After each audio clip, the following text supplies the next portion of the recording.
What's up, everyone? We are back with another episode of Buzz Beat. We are live on YouTube, Twitter video, and Twitter Spaces. The Hornets just finished their fourth Summer League game in Vegas against the Pelicans with a loss. They now have an 0-6 record in all the games across Summer League. That includes the 0-2 finish in the California Classic. We will get to that 89-83 loss game and answer a few listener questions as well. This is Richie, and we appreciate everyone for tuning in live if you guys can. I am joined today by a guest, Darian, or Trust the Buzz on YouTube. How's it going? It's going good. It's going good. Something I wanted to tell you that before we got in here was that I listened to this podcast. I've been listening to it for a while now, so I thought maybe that would be nice for you to hear without, before we were talking. So I really, this was huge for me. I really appreciate you having me on. Yeah, I appreciate the kind words. Yeah, you came across my Twitter feed the other day, and I saw that you had a YouTube channel, and I always appreciate people that put out videos and put in the hard work on the editing. And I kind of talked about that prior. It's just something that I can't do a lot of just because of the time. So the podcast Mhm. has kind of taken up most of my time. Let me ask you a question. How long have you been a Hornets fan? Probably, probably as long as I can remember. Ever since I know specifically, like when I started taking it seriously, was probably around Sean May and Raymond Felton. As you can tell, I'm a UNC fan. So when Sean May and Raymond Felton got drafted, I think ever since then, it was Okay. kind of like, okay, this is my team. And then love, love. I fall out of love with them, and back in love with them throughout the time. But yeah, that's probably where it really started. Okay. Yeah, because I was born in '88 when the team was awarded to Charlotte. Now, I didn't necessarily watch when I was that young, obviously, but my earliest memories were like the Anthony Mason years, and then more so towards the end of the '90s, like Jamal Mashburn, Baron Davis was Mm. probably my favorite player growing up, and probably still to this day. If I had to pick a favorite Charlotte Hornet, it would probably be him. And I guess last question: what made you want to start the YouTube channel? Just because someone who listens to a lot of podcasts, YouTube is something I take a lot of content of, and it would just be these people just talking about the Hornets, and they will say, "Oh yeah, the Hornets are going to Hornet," and that was it. That was the segment. Like you didn't really hear much about it. So I was like, well, you know what? Maybe I should start, trying to do it myself, essentially. So that's kind of what made me start, and then I've been just going rolling with it ever since. Good, good. All right, let's talk about this game that just went final, and we'll talk about other general thoughts too with the summer league. So they just finished the game against the Pelicans. We heard the news of Brandon Miller and Kai Jones being ruled out for the rest of summer league, which was something that I was not necessarily expecting to hear, but I'm not surprised. It definitely made the game recap a little bit less interesting. And if you watched the first quarter and you only watched the first quarter, I don't blame you because it was 25-5 after the first quarter. The Hornets did not score until a minute and 46 left. I actually thought they were going to score a little bit earlier when they had someone come to the free throw line, but they missed both at that point. Yeah. Um, a lot of possessions just early on with not a lot of paint touches, not a lot of touches inside the 3-point arc. And if it did, it came with like 8 seconds left on the shot clock. They had a couple of goaltends, 5-second violations. It was just a very painful and ugly quarter. I think in the second quarter, they started to pick things up and they cut the lead to 5 heading into the half. The ball movement improved, the player movement improved. But in the second half, they were just kind of trading baskets at that point. It felt like Charlotte was trying to gain some steam with Nick Smith Jr. and other players, but Sebron from the Pelicans picked things up offensively, and Pelicans even broke out a zone, which is I think has happened for the past 3 games. A team has played zone against the Hornets, but uh, I guess we can start with any player or any noteworthy topic that you want to talk about. But what did you first off? What did you think about Brandon Miller and Kai Jones to an extent being ruled out for this game and for the rest of summer league? Brandon Miller made sense to Yep. me. In fact, I honestly didn't think he was going to play last game. That game he had like 26. I thought, I was like, well, they're probably not going to play. But then when he did play, I thought maybe sit him at half, especially considering how high he came out. So I figured they'll probably just sit him at the half, but they didn't, and they let him play. So I kind of wasn't surprised. Kai Jones, I was actually pretty surprised about with his, them sitting him out for the rest of summer league. I want to say I feel like it's more about they wanted to see James Nagy, because I do believe that they have that decision of, are we keeping James Nagy in the G League or on the actual Hornets roster? I think that's something you just said, that he would actually have to be on the Hornets Yeah. roster, or do we send him back to Barcelona? So I think they're trying to get that a good gauge on that. I really wouldn't take it as Kai is someone that is just awarded this, I guess, of, oh, we've seen enough. I think that I don't think it's that. I think it's more so they want to see James Nagy. I could be wrong, but personally with Kai, I didn't see enough. I mean, we know how good he can be. It's just a matter of putting it all together to be a complete basketball player. So yeah, that's kind of why I came up with that. I haven't seen it anywhere, but that's just kind of what I'm assuming. Yeah, we'll talk about James Nagy. Like, let's talk about impressions from this game or just impressions in general. I think he's a guy, like, when you look at him, he's just so stout. He's so built. He's so powerful, and he also plays very hard. Like, he's going to run really hard out of pick and rolls, set good screens. He's going to rebound the ball really, really well. One of the more surprising things, almost in a bad way, in the first quarter, he actually lost a ball. He got the ball like taken from him out of his hands on a rebound, which is just kind of completely unheard of, because you think of this guy that's being built and snagging everything in sight. And I think one of the more surprising things that you see with Najee, not just in this game, but in all the games that he's played, he's got really good defensive feet, really good like movement with his feet. And I would not expect that by looking at him. And so when they run pick and rolls, or the opposing teams run pick and rolls, he does a good job of like containing that. So if there's a ball handler coming off the screen, he's right behind his teammate trying to contain, but he doesn't necessarily leave his man too much, and he's able to recover very, very well. And there was one point in the game which I thought was pretty funny. I think it was like in the second or third quarter. You hear on the sidelines, if you had your volume turned up, one of the coaches yell, grab the ball. Like, I think the Hornets had just given up an offensive rebound, and Najee, obviously, being the guy that he is, he runs over, jumps over Book Knight, and just grabs the ball. It's like, okay, okay, coach, I've got you, I've got you. So, impressions from Najee, whether in this game or just the 6 games that he's played here in summer league. I agree with everything you said. That was, I mean, when we drafted him, he was someone that I looked at closely, not necessarily for the Hornets, just in general. I'm a big draft person. Being a Hornets fan for so long, you you become pretty, tight with the draft. He was someone I was looking at, and he's doing a lot of things as advertised. I think he's much further along than I thought. I do like how you were saying that he has good feet, because I agree with the pick and roll. If anything, because I think the Pelicans specifically, and it could have happened in previous games, but in this game, uh, the pick and roll was not our friend. But I think some of it was, we saw Nick Smith Jr. really struggle, but James Najee, I think, did his part. It made him look bad though, because like you said, he is containing the ball handler, but at the same time, he's hedging just enough to where he kind of can keep both guys together. I was okay, so yeah, he's kind of keeping both guys together, and so then, considering that, I think that he's doing a pretty good job of that. But like I said, it does make him look bad in the end, just because of the fact that it does look like a lot of people are scoring on him. So I hope that when people see the film, they realize, hey, it's guys like Nick Smith Jr., James Booknight. James Hodge can't guard both. So I think that's kind of where he's kind of left in.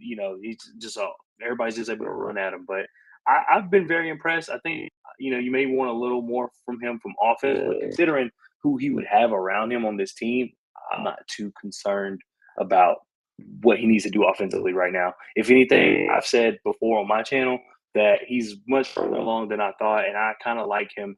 I think he's a better center than Kai Jones, even though I think Kai Jones is a better player, if that makes any sense. Yeah, yeah, yeah. And yeah, the thing with his offensive game, he's pretty limited in what he can do. He's more of a, screen setter, hard roller. Like, he might have a couple of shots around the rim, but he's not a guy that you can really trust to go get you a basket by any means. But that's going to come with time. He's what, 18 years old, which is Mhm. plenty of time and plenty of room to grow for Najee. I think out of any player, would you say that he's the one guy that probably has exceeded your expectations the most out of anyone on the summer league roster? I would say so. I would say so because, like, similar to what you said earlier about just seeing him, you think you kind of know what kind of player he's going to be. Watching the highlights, you're like, "Oh, this is what." But he brings a lot more to the table than you're able to see just in highlights. So I think he would surprise me the most. And I will say, to me, I think if out of everybody, I think he's had some of the best growth between the what, technically played 5 games, I believe, because he didn't play that first one. Okay. So yeah, I think he's had some of the best growth between the 5 games he's played. I've seen him correct things the next game. I've seen him similar to what you were saying about the coach yelling from the sideline.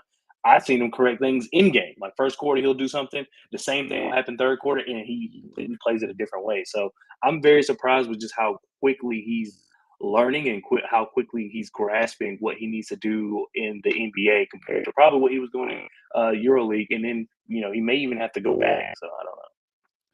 Yeah, and like you mentioned before, it feels like it's either going to be Barcelona or Charlotte. I read somewhere in the CBA, I've got it pulled up somewhere, like the actual verbiage of it, where they are not allowed to use the buyout to convert that to a two-way contract. So, but yeah, that's how it's going to end up with Najee. Now, Nick Smith Jr., he's an interesting player because he comes in spurts. Like he's definitely aggressive. He is shifty. He plays like a guy that just wants to score, score, score. He's got a good pull-up game. He's got a good set of handles. He's a guy that doesn't necessarily care about shot selection all that much because he can pull up from three early in the shot clock, and it's just not a good shot by any means. But he started to pick things up in the third quarter in terms of just driving and trying to get to the rim, trying to pull off some multiple dribble moves. The efficiency just isn't there with Nick Smith Jr.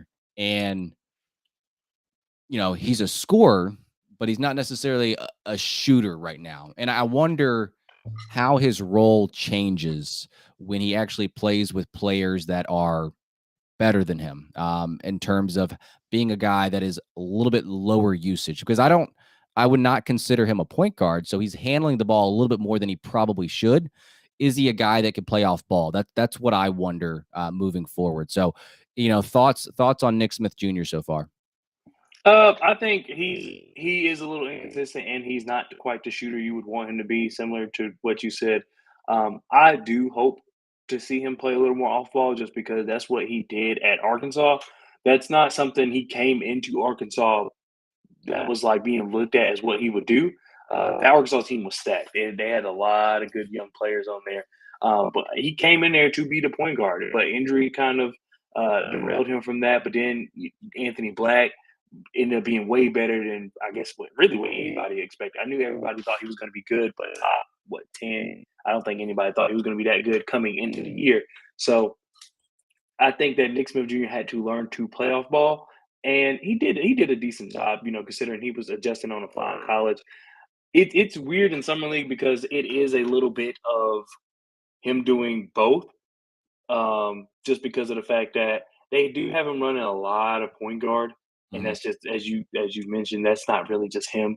You can tell just by how he processes the game. I will say, like in the little interviews we've seen the team post and just things like that, he's talked openly about, hey, I need to find where my guys are going to be, where they like the ball. So maybe in time we can see him, develop that skill as being a true ball handler and being a true playmaker and a true point guard overall. But I've liked his game, but it is a little inconsistent. Yeah. So there's not a whole lot more that I had from this game. And one player, it's funny, we talk about Brandon Miller and Kai Jones being shut down, but James Booknight, this guy being more experienced than these other guys, you would have hoped that he would have been one of the guys too that would have proven something to the point to where he would have been shut down as well. But the jury is still so much out on this guy. He's someone that, I don't know how much stock you have left in him. He doesn't, he just doesn't provide a lot for me. Um, he's missed a whole lot of easy shots at the rim. He doesn't necessarily provide a lot of, I don't know, effectiveness on the defensive side of the court. He's not a good screen navigator on that end. and his 3-point shot comes and goes. And it's one of those things where you don't know how much time you have left with this guy in terms of like if he can make it with this team, he might need a change of scenery to me. Like that's really what it comes down to. Yeah, I agree. I don't have much James Bouknight stock. He's someone I definitely want to see be successful. I really like his game. I like what he, in theory, can do. Um, yeah, I like what he can do in theory. However, I'm just not sold on it yet. Now tonight, you could look. Someone could, if someone was just listening to us and not, they didn't see the game, but they look at the box score. See, he had 28. I'm glad that was a good 28. However, in the fourth quarter, there was some shots he was taking. We're down 8, and it's a pull up 3, or he's not even looking to pass or looking to find an open guy. That's kind of where it gets iffy for me with James Bouknight. And then overall, he can't be a point guard, which that's something they tried a little bit. Was it last year? Yeah, it was early last year. They tried to have him run a little more point guard. So it's kind of stuck because he's not really being the offensive firepower weapon you were hoping he would be, but then also he's not being really much of a point guard either. So it's really tough. I know he can score the ball. He does a good job of getting himself open. It's just sometimes hitting it, and then sometimes I think he thinks too. I wouldn't say too highly of himself because I do believe he has good basketball talent. It's just he thinks he can make every shot, and then it's like, dude, like you're good on, but you're good at basketball. But some of those shots he was taking in the fourth quarter were ill-advised, considering we were only down 8 at that point. Yeah.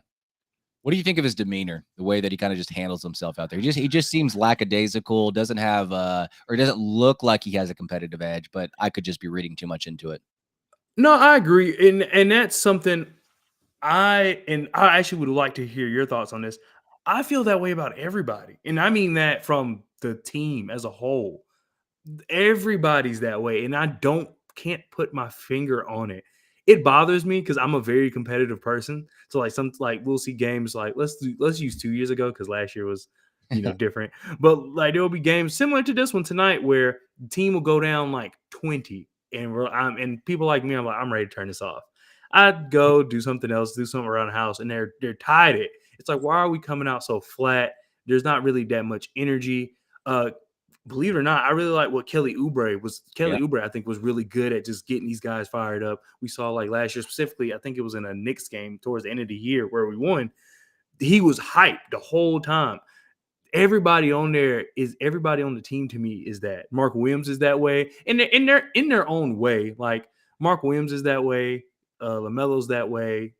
Terry's that way. Like nobody seems to be really just, I wouldn't say competitive because that's who they are. But I will say with James Bouknight, it sticks out a little more because his is more down on himself as opposed to, I feel like guys like Mark, like Melo, they're more composed. They're not hyped, but they're composed. Their heads in the game. James Bouknight, it just seems like he's out of it. I feel like that's where the difference is, even though if you look at their face, it's all the same, if that makes any sense. If you look at their face, it's just a bunch of cool, calm, collected guys. But James Bouknight more so hanging his head as opposed to, like I said, Melo, Mark Williams is more just that's who they are. That's their cool, calm, collective composure. Huh. That's an interesting point. Yeah. In terms of just like their overall facial expressions. But yeah, you're right. In terms of James Bouknight, it feels like he doesn't really have any highs. It's more of like the lows. Like you see the lows a little bit more often. And just, I don't know. I just think the way that he plays sometimes, and when you look at him, it just doesn't seem like he's fully into the game. And I could just be reading too much into it. But you are right about Kelly Oubre. Probably won't be back with the team next year, but he is a guy that you need or you need someone like him in terms of just bringing the energy, the vocal stuff in the locker room, on the sidelines. That is something that is missing. And yeah, when you get down to, by 10 points and you feel like you don't care, and then like you said, you turn the TV back on and they're back, it's like, wait, where was this energy all along? Like you got to come out strong from the get-go. Yeah, the Hornets definitely need a veteran guy. And I'm not sure. I mean, it seems like Mitch Kupchak said that they were going to go after someone like that, but it doesn't feel like it's heading in any kind of direction. Like I don't know what they're doing with their free agency at this point. It just seems like, okay, we're going to try to bring back PJ, and that seems like it's going to be it. I mean, I don't know. Do you have any thoughts on that in terms of like bringing in a veteran?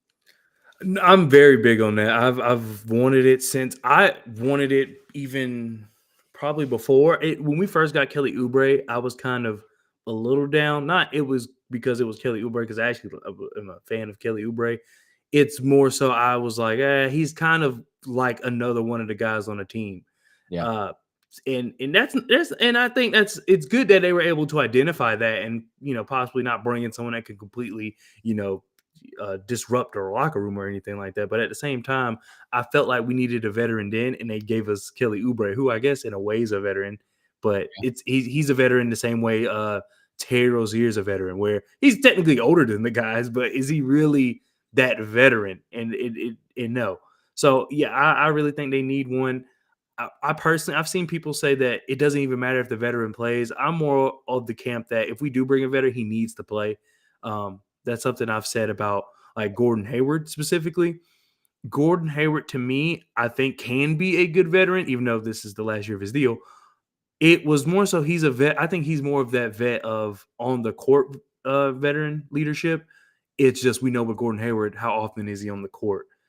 So I felt like that's something where it's almost been there. We kind of had that veteran. He's just not quite healthy enough to really be that true veteran. Because when he's injured and sitting on the sideline, he might be talking to the guy next to him, but he's not. Okay, coach, don't worry. He's not, and that's nothing wrong with it. Everybody is their own player. Gordon Hayward's been in the league for a long amount of time. What he's doing is gotten him where he is. However, it's just not right for this team.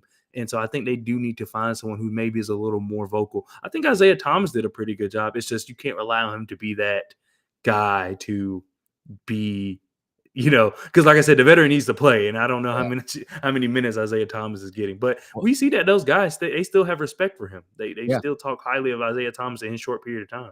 Yep, exactly. And I mentioned him on a recent podcast, and I think he had a private workout recently, which is interesting. I don't know, is he 32, 33 years old at this point? Right. But you're right. I'm not even sure there's a veteran out there that would get a lot of playing time. So even if it was Isaiah Thomas, let's just say, for example, he may be able to lead by example in practice. He may be able to kind of talk to guys on the sideline and get them amped up. I think that is necessary. And to your point about Gordon Hayward, he's not a vocal guy. So he's going to be a guy that's got to be on the court, lead by example, settle the team down when he's out there. But when he is injured so frequently, you're really not getting that on the court production from a veteran. But yeah, that may be a hole that's probably not going to be filled this offseason. Do you have any other thoughts about the summer league, whether it was this game or just in general, before we move on to the listener questions? Overall, if I could just wrap up summer league, I think, if anything, I feel like we were just not prepared. I don't feel like the team was just prepared. I don't know what it is. I really wish I could be more exact with that. Yeah. It just seemed like every game, and I don't know, it's summer league. So it's not, the turnaround time is quick. I don't know how much they go into scouting, but it just seems like teams have us figured out. Like you said, the zone. The first team did it. Every team since then has done it. So they're like, all right, Hornets zone. It doesn't seem as though we don't have that type of preparation. I really would like to see what a full practice is like, because it just does not see every game. It just did not seem like we were ready. And I don't know why. I really wish I could put my finger on it. So it's really hard. This summer league has been really hard to evaluate some players because of the fact that it just seemed like we were so underprepared. Like tonight, Kobe Simmons, I think, did a pretty good job of playing point guard. Why wasn't he the point guard the entire time instead of trying to force that upon, Nick Smith Jr., Amari Bailey, guys who normally are shooting guards? And I get at some point, for both of them, being a point guard will help you stay in the league longer. But it's summer league. Let's let these guys have their role that they had in college. It's a short turnaround time between the day you're drafted to summer league. So let's bring these guys in and put them in roles that they experienced in college or wherever they came from. But instead, they're like, all right, we're going to make both of you point guards and not use the real point guard we had, who was actually pretty good last year in the G League. So it's really, I don't get it. I don't get it. But yeah, I just feel like we need to be the team overall and just needs to do a better job of being prepared. And I think it hurt a lot of the guys as far as kind of getting their confidence up. We saw Bryce McGowan struggle very early. I think he kind of made up for it this game, but he struggled. So yeah, I just wish that as an overall team we would just be more prepared game to game. Yeah, the offense left a lot to be desired, and the movement, off ball movement just was not clicking at all in summer league. And you don't know how much of it is coaching. You don't know how much of it is like you got to give credit to New Orleans defense tonight. Like they were good, but they weren't the only reason why Charlotte wasn't able to get inside the paint. Like that's not the only reason. So yeah, you do have to kind of look at the coaching. But again, this is not Steve Clifford. This is not a regular head coach. So you kind of have to temper your expectations a little bit. But obviously, these other summer league teams are doing the same thing with their assistant coaches. They look a little bit or a lot of bit better For sure. in terms of just like the cohesion and just the way that they look and they play. Last thing I want to mention, I really enjoyed Jamal Crawford tonight. I know that's kind of a weird, like I thought he was. No, I agree. He was exceptional. Yeah, and there's a comment here on YouTube. Jamal Crawford just compared Nick Smith Jr. to C.J. McCollum. He also compared him to Bones Highland, which I actually like that play style. Okay, like, shifty, likes the ball in his hands, can shoot the three, but can also play off the dribble a little bit. All right, let's get into our listener questions here, and they're on our screen as well for those of you guys watching. Hornets Trucker on Twitter asks, what are your thoughts on the new flopping rule? Do you know the new flopping rule? I don't know like everything about it. I just know that it's like what 2 shots and then ball or something like that, or It may just be one free throw. one free throw. Okay. Yeah, obviously it's a way that the NBA is trying to curb flopping. I know that last season they added fines after the fact, and then like this year they're trying to do it in game a little bit more. What's interesting, what I gathered, I believe I'm correct. If there is a flop like mid game and the ref sees the flop, but the team maybe goes on to score the possession, the ref can come back to that and award the team a free throw. So he doesn't have to necessarily call it right then in the moment. It's almost like soccer, like there's an advantage played and you just you let them play because you don't want to take away an easy basket. Or I guess flops can come on the defensive side, or I guess the offensive side too, where a shooter may pretend he got fouled. Right. Like a breakaway the other way. So I thought that was an interesting note about this. But I think, yeah, I'm not entirely sure if the refs are going to be consistent with this. It's going to be tough to officiate. But if you're trying to curb flopping, which I think is going to be better for the game, you do have to try everything like fines and now these free throw shots for the other team. So I do like the new rule here, Hornets Trucker. What about you? Oh yeah, I think it's a good idea. I like what you mentioned about the soccer advantage. I think I've always liked that about soccer, that they give the advantage, let it play out, doesn't take away the momentum of whatever's going on. Hopefully it does get rid of it because sometimes it's a little egregious. The only thing is, and similar to what you said, is the officiating and getting it right. That's kind of the only thing I don't like about these new rules is that you're adding more things for the refs to catch, and it's just I feel like it's making their job a little tougher because you're calling stuff in game. Now there is leeway to what we mentioned about the advantage, so maybe a ref has time to think about it. But I can already see where this happens in like a game 7 of conference finals, and then it's the talk of the summer. So that's the only thing about it. But I mean, I rather deal with that than deal with this constantly happening and kind of slowing up the game. Yeah, I want to say it's a 1-year trial too, in the sense that like it's not going to be sticking around forever, unless it turns out to be a good rule and it is consistently officiated. All right, I'll let you start off on this next question. It's from James Laird. I propose the unsexy, bordering tedious, but under the radar important question. How important is Cody Martin's fitness for the roster? Lack of backup guards is an issue, and there's a load of young 2s, 3s, which could be a part of a solution, but also probably out of the picture if Cody is fit. So, yeah, I like this question a lot. I'll let you lead off on your thoughts on Cody Martin, how important he is this year. I was really excited when they re-signed Cody Martin last year because I do like what he brought defensively, and obviously that was before they brought in Dennis Smith Jr. as well. So I was like, oh, finally, like we've locked up probably our best perimeter defender. I am very interested to see what happens with this year. I mean, he's back to being our best perimeter defender. Well, in a vacuum at least, which if you're basing off last time you saw him healthy on the court. However, that is a problem. It's not Cody Martin's fault, but that is a problem when Cody Martin is probably your best perimeter defender. So we'll see. It's hard to gauge what to expect of him and how much he can really impact his team with all things considered. We haven't seen him in a year. And we do have, to this person's point, we do have a lot of young twos and threes. But overall, I like it. I like what Cody Martin can do for the team. If he can help his shooting, I think that will help a lot. I feel like if he can just be a little bit more consistent of a shooter, and he's not that bad of a, I wouldn't say playmaker, but he can dribble the ball up the court and kind of make the right reads. So the more players we have doing that, the better I feel about our team as a whole. So I like the Cody Martin fit. I'm just very interested to see what it looks like, considering every time he stepped on the court last year, he just was not healthy, and so I don't really know, and we haven't heard much about it since. So that's kind of what worries me.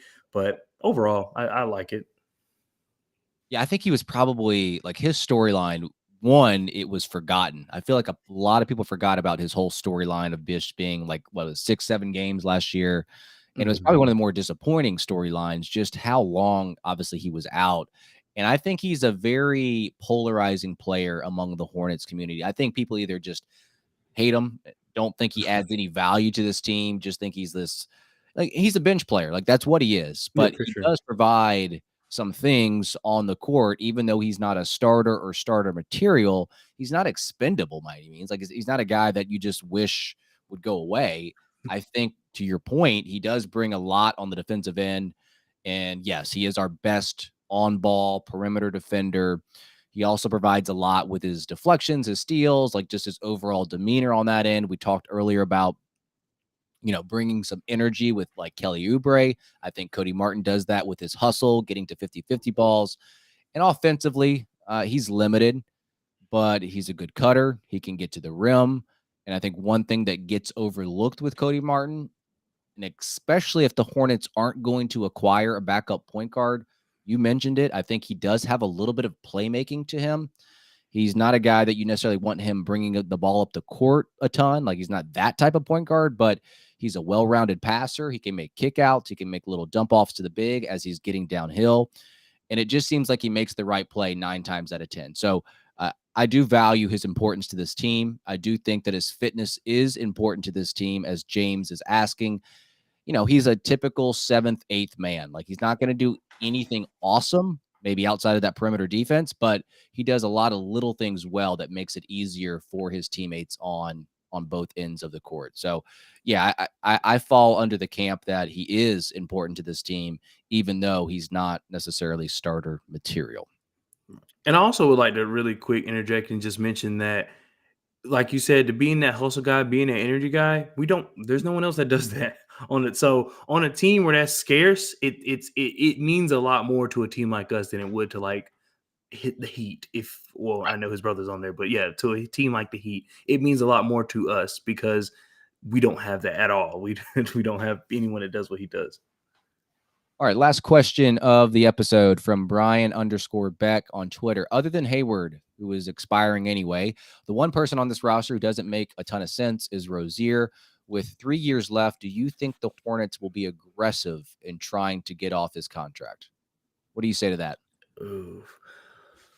Man, I don't think they will. And that is just based on how they've acted in the past, how they've maneuvered in the past. It's not based on if I think that's the right decision. Personally, I think they should have tried a little bit last year. I've kind of been floating around the idea of, I've been an advocate for maybe they should have tried to retool earlier than I guess is what it's looking like. I think they've waited a little too late. I know Gordon Hayward was a big, wrench in that, him not being healthy, him making the money he's making. I get that part, but they did extend Terry.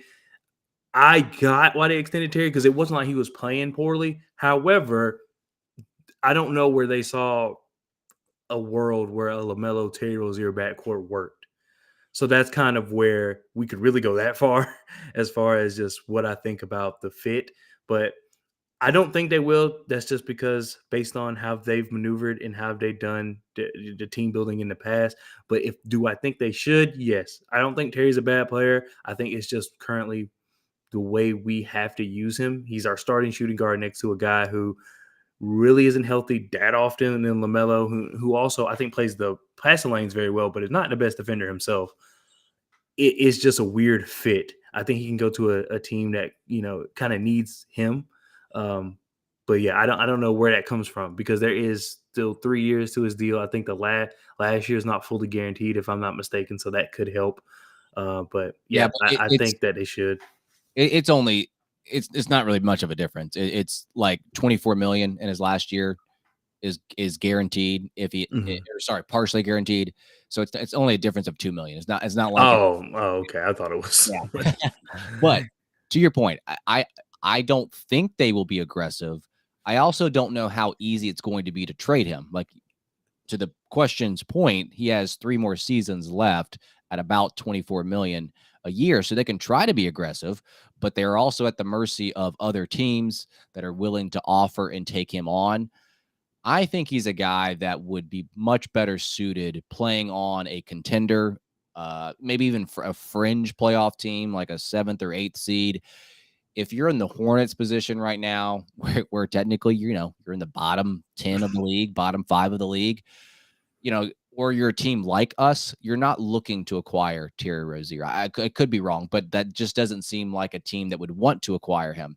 And I think by drafting Brandon Miller, you have a guy that could potentially fill Rozier's role as that off-ball mover early on, that spacer, and maybe down the road, or hopefully down the road, because he's the number 2 overall pick, he can provide more than Rozier because you expect a little bit more out of a 6'9" wing that can score the ball. But yeah, I don't know. I mean, there's a part of me that doesn't think that the contract is as bad as many may think, but by the same token, we've got LaMelo's extension kicking in next year at $35 million. You got to worry about Miles Bridges. You got to worry about PJ Washington, because those two are kind of up in the air in terms of how long their future is with Charlotte. And to me, like, outside of the money, I feel like Rozier has kind of run his course here in Charlotte. Like, for him to be fully effective, I'm talking about, being on these contenders. He was at his best when this team was surrounded by consistent players that weren't getting injured. The Hornets don't have a lot of depth. They've had their fair share of injuries. Last year, when the injuries started to pile up, it feels like when he was the man, quote unquote, like, he just didn't perform as well. Like, when he had to play the point guard, like, that's just not his role. So, maybe this year, if everyone stays healthy, he might get back to that catch and shoot 3-point shot maker. But I'm like you. I think I would try to trade him. I just don't know how aggressive they can be, considering the other teams have to, take on that salary. Right. All right. It is interesting with the Terry Rozier because he's not bad. And I like that you did mention that, and I feel like that's something I should have said. Yeah, he did. He's not bad. I mean, in Boston, he couldn't shoot efficiently at all. Charlotte looked like fools, quote unquote, for giving away Kemba for Terry. Terry comes here, is more efficient than he's ever been. I think if anything, he was also when our team was fully healthy 2 years ago, he was also being asked to guard like the best player on the other team, which at 6'2", maybe that's being nice. It's not fair to him. So I think that the situation he's in made him look a lot worse than what he is. So like you said, with the contract, with how good he is, it really very well could be movable. I just don't see it happening. Yeah. All right, guys. Thanks to everyone who joined us live following the Summer League game that went final in Vegas against the Pelicans. I'm glad we had a chance to bring on a guest, Darian, to join and share your thoughts about the Hornets. Let our listeners know, and maybe they already know, about your YouTube channel and what you try to do over there. Like, what is your goal over there? Yeah. So you can find me on YouTube at Trust the Buzz. And basically my goal on that YouTube channel is just kind to give the Hornets a platform on YouTube. I think that YouTube is a place where people go look up highlights. You got a lot of people who are like LaMelo fans and not really Hornets fans. So my job there, I feel like, is just to show that there are real Hornets fans There's people who actually care about the team. There's people who actually want this team to be successful, and then kind of do it in a creative way. I try to put some visuals up and things like that. So if you're interested in that, go ahead and check it out. I try to upload daily, but as been mentioned, it's hard sometimes. Life gets in the way, it's for sure. But yeah, if you like try to bring in new ways of just ingesting Charlotte Hornets content, and go ahead and check me out on Trust the Buzz on YouTube. Wow, didn't know you did it daily. That's a commitment. I try, but I miss. When I first started, I think 2 months in a row I didn't miss a day, and there was times I uploaded multiple times a day. But that was back when I would just turn on the camera, talk, and then just upload it. I wouldn't edit if I messed up, but then I was like, all right, let me clean it up as more and more people started to tune in. And now your sleep schedule's a little bit better now, right? Yeah, for sure. For sure. Oh man, so much better. So much better. All right, guys, be sure to rate and review us on Apple Podcasts. You can subscribe to our YouTube channel, but it's not as great as his. But share this pod with a Hornets fan.